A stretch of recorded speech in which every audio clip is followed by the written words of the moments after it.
Ano guys, umani ang resulta sa aesthetic na pinakalit ni Lola, no? So, ayan, practice man. So, nagamit lang ko sa akong fingers. Fingers lang yun. Dili lang sa magamit og dili ko. Kaya di pa man tapabalon, no? So, yun. Ito na ngayon.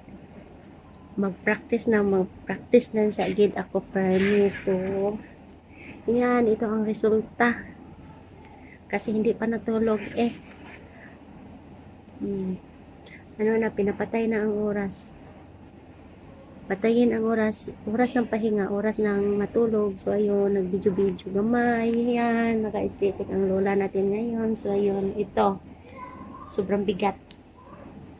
Mabigat ang dinadala ko ngayon.